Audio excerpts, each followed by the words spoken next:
حضرت عثمان بن ابل آس سے روایت ہے کہ وہ رسول اللہ کی خدمت میں حاضر ہوئے.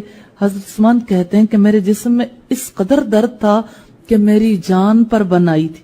راوی کہتے ہیں کہ آپ صلی اللہ علیہ وسلم نے ان سے ارشاد فرمایا تمہارے بدن میں جس جگہ درد ہو رہا ہے اس جگہ اپنا دایاں ہاتھ پھیر کر 7 مرتبہ یہ پڑھو، اور یہ الفاظ ہیں اعوذ بعزت اللہ وقدرتہ من شر ما اجد واحاذر، کہ میں اللہ کی پناہ چاہتا ہوں اس کی عزت کی اور قدرت کی اس شے کی برائی سے جس کو میں پاتا ہوں.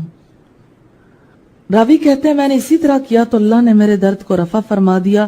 پھر ہمیشہ میں اپنے گھر والوں اور دوسرے لوگوں کو یہ پڑھنے کے لیے کہتا ہوں. ابو داؤد کی روایت ہے 3891. یہاں اس روایت سے ہمیں یہ پتا چلتا ہے کہ یہ طریقہ کار درد کو دور کرنے کے لیے بڑا مؤثر ہے. پریکٹیکلی بھی کر کے دیکھیں، درد دور ہو جاتا ہے الحمدللہ. جب کبھی سوئر پین میں بھی آپ 7 دفعہ یہ دعا پڑھ لیتے ہیں اللہ تعالیٰ شفا عطا فرما دیتے. یقین شرط ہے.